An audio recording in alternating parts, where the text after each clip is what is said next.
हम home makers अक्सर ये सोचते हैं कि क्या अपने घर को मेंटेन करने के लिए, अपने घर को संवारने के लिए, मैनेज करने के लिए क्या हमें इसका कोई रिवॉर्ड मिलना चाहिए। तो अमूमन तो हम ऐसा सोचते हैं, लेकिन ऐसा कुछ है नहीं, ना ही ऐसा होता है। तो आप समझ लें कि अगर आपका एक घर मैनेज है, आपकी हर चीज़ ऑर्गेनाइज्ड है, तो जो भी मेहनत आपने अपने घर को मैनेज करने पे लगाई है और अपने घर वालों की हेल्थ को मेंटेन करने पे लगाई है, तो समझ लें कि आपने जो भी मेहनत की है वो आपको वसूल हो गई। कुछ काम तो मैं ऐसे ही चलते फिरते कर लेती हूँ। जैसे मेरा किचन में अभी चक्कर लगा था और खाना बना के मैं फ्री हुई थी, तो मेरा ध्यान इन प्लांट्स के ऊपर पड़ा। इनमें से एक या दो जो थे वो येलो होना स्टार्ट हो गए थे और दिखने में भी अच्छे नहीं लग रहे थे। तो इनको मैं छोटे छोटे कामों को ना साथ के साथ ही करती हूँ, ताकि घर जो है ना वो ऑर्गेनाइज्ड रहे, मेंटेन रहे। और अगर कोई छोटा मोटा काम ऐसा है जिसके लिए बिल्कुल भी टाइम निकालने की ज़रूरत नहीं, आप चलते फिर से कर सकते हैं, तो वो मैं साथ के साथ ही कर लेती हूँ। उसके बाद यहाँ पे मैंने देखिए स्पॉन्ज को गीला करके इनके ऊपर थोड़ा सा स्पॉन्ज को फेर दिया, ताकि जो भी डस्ट है, गर्द है, वो इनके ऊपर से उतर जाए और कितना प्यारा इनका जो ग्रीन कलर है ना वो दोबारा से निकल आया। और इसी तरह सिंक एरिया के पास भी मैंने इस तरह का वॉज रखा है जिसके अंदर मैंने मनी प्लांट रखे हुए हैं। और इसके अंदर भी ना एक जो लीफ है ना वो येलो होना स्टार्ट हो गया था, तो इसको भी मैं यहाँ से उतार दूंगी। तो जस्ट ये छोटे छोटे काम होते हैं जिनके लिए किसी भी टाइम की ज़रूरत नहीं होती, लेकिन अगर ये मैसी रहे ना तो फिर ओवरऑल लुक जो होती है ना किसी भी किचन की या रूम की जहाँ पे ये चीज़ें पड़ी हुई हैं, वो लुक जो है ना वो बहुत ज़्यादा बुरी लगती है।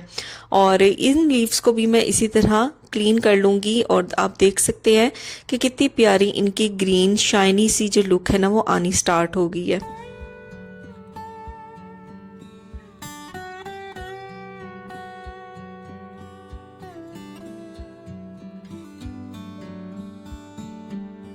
अक्सर कुकिंग के दौरान हम कभी कभी ऐसी चीज़ें कुक करते हैं जिनकी जो खुशबू है मसालों की वो बहुत ज़्यादा स्ट्रॉन्ग होती है, जिसकी वजह से पूरे किचन में से और अक्सर औकात तो पूरे घर में से उसकी जो एक स्ट्रॉन्ग एक स्मेल होती है, एक पर्टिकुलर ऑर्डर होता है, वो निकलना बहुत मुश्किल होता है। तो एक छोटा सा काम अगर आप इस तरह की कोई कुकिंग कर रहे हैं जिसमें जो मसाले यूज़ हो रहे हैं उनकी स्मेल जो है वो स्ट्रॉन्ग है, तो मैं क्या करती हूँ कि मैंने ना एक पैन लिया है, इसमें मैंने एक लेमन जो है वो कट करके ऐड कर दिया है और साथ ही यहाँ पे मैंने कुछ सिनेमन स्टिक्स यानी दालचीनी की जो लकड़ी है वो ली है और इसके अंदर मैंने एक गिलास के करीब ना पानी ऐड कर दिया है। तो कुकिंग वगैरह से ना मैं फ्री हो चुकी हुई थी। आप देख सकते हैं कि खाना मेरा यहाँ पे बन चुका था और मैंने बनाई थी मेथी।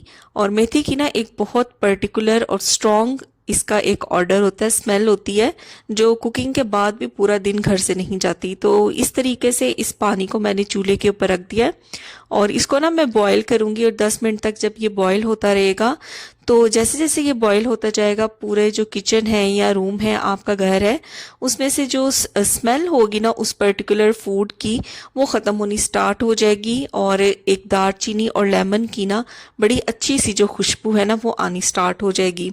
तो ये एक तो फ्रेशनर के तौर पे भी काम करता है और जो भी बैड ओडर होता है उसको भी ये एब्जॉर्ब कर लेता है। तो ये जो पानी है ना किसी भी इस तरह की कुकिंग के बाद यूज़ किया जा सकता है। इसको जस्ट चूल्हे पे रख के बॉईल करना है और बॉईल करने से ही पूरे किचन के अंदर से उस खाने की जो स्मेल है ना वो ख़त्म हो जाएगी।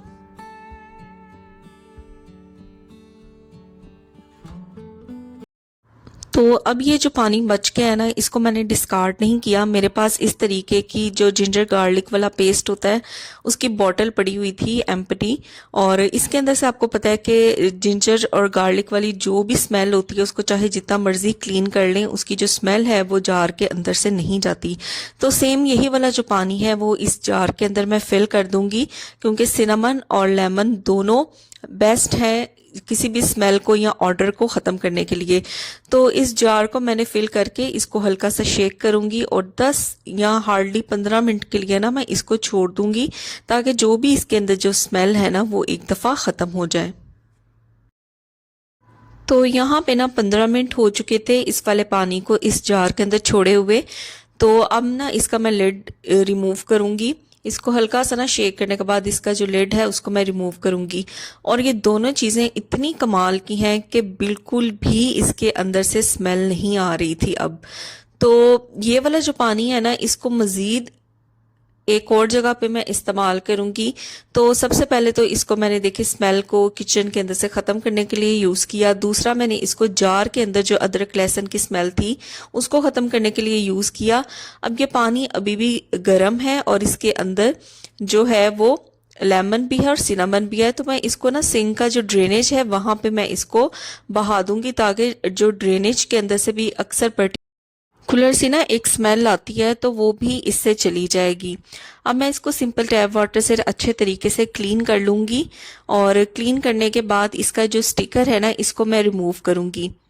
तो ये जो पेपर स्टिकर होती है ना, इनको रिमूव करना थोड़ा डिफिकल्ट होता है, इसलिए जो पानी मैंने इसके अंदर ऐड किया था लेमन और सिनामन वाला, उससे क्या होगा, वो गर्म था तो जो इसका रैपर है ना, इसको रिमूव करने में ना थोड़ी बहुत आसानी हो जाएगी।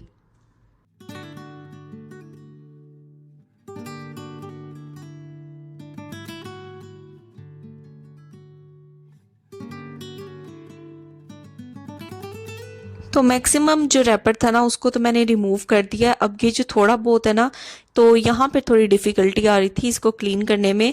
तो पहले तो इसके ऊपर थोड़ा सा पानी ऐड करके मैंने इसको रब किया कि शायद ये इस तरीके से उतर जाए, लेकिन ये इस तरीके से नहीं उतरा। तो अब मैंने यहाँ पे ले लिया है स्टील का स्क्रबर, जिसको हम जूना भी कहते हैं।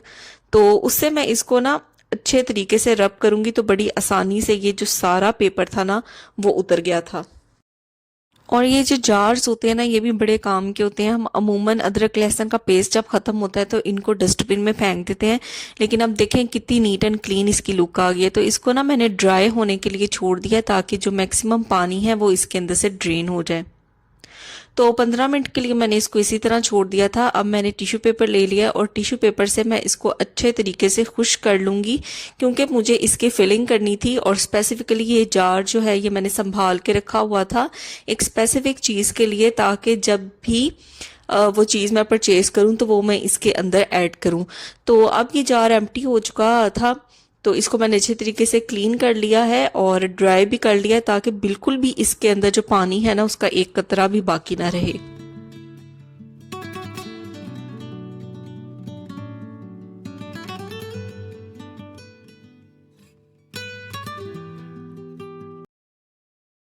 तो मार्केट से ना यहाँ पे मैं चिया सीड्स लेके आई हुई थी। और चिया सीड्स के बेनिफिट्स का किस किस को नहीं पता।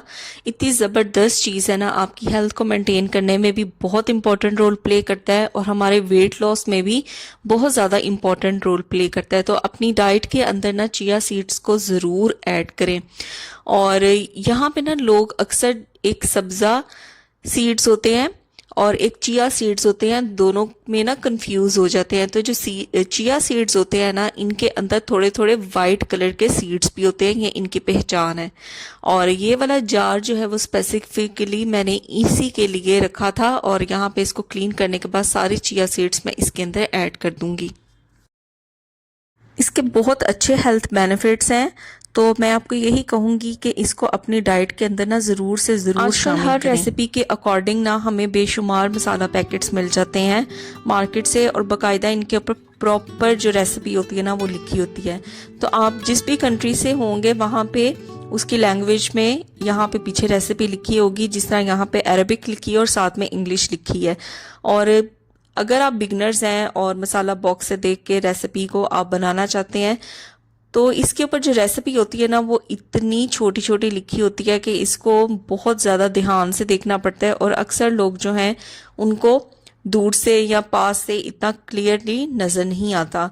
तो रेसिपी या इंग्रेडिएंट्स इसके ऊपर लिखे होते हैं, आप देख भी सकते हैं कि इस मसाले के अंदर कोई ऐसा इंग्रेडिएंट तो नहीं जिसकी वजह से आपको एलर्जी है, तो आप उसको यूज़ करने से अवॉइड करें। तो इसका ना बेहतरीन सोल्यूशन ये है कि जो भी रेसिपी मसाला बॉक्स से देखनी है उसकी आप मोबाइल में एक पिक ले लें, और पिक लेने के बाद ना इसको जूम करके देखें।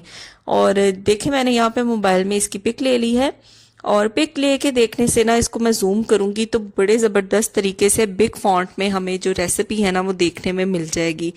तो बहुत ही इजी है कि आपने जो भी कुक करना है, चाहे वो कोरमा मसाला है, बिरयानी मसाला है, उसके पीछे रेसिपी लिखी होती है। जस्ट ये है कि उसको जूम कर लें आप मोबाइल में पिक खींच के, तो इजीली आप इस रेसिपी को बना सकते हैं और इंजॉय कर सकते हैं। तो आज के बाद किसी भी रेसिपी को मसाला बॉक्स से फॉलो करना बहुत ही ज़्यादा आसान हो जाएगा। आपके सामने मैंने यहाँ पे मोबाइल में इसको जूम करके भी दिखाया है। तो ये कुछ इम्पॉर्टेंट हैक्स होते हैं हमारी लाइफ में, जिनकी वजह से हमारी लाइफ बहुत आसान हो जाती है और टाइम को मैनेज करना बहुत ईजी हो जाता है। तो छोटे छोटे से ऐसे बहुत से काम होते हैं दिन में जिनको हमने पेंडिंग पे डाला होता है। सोचते हैं आज नहीं तो कल करेंगे, कल नहीं तो परसों करेंगे, लेकिन अगर उनको टाइमली वाइंड अप कर लिया जाए ना, तो ये हमारे लिए भी हैसल नहीं होता और हमारी जो हेल्थ है ना, मेंटल हेल्थ, वो भी इससे स्टेबल रहती है।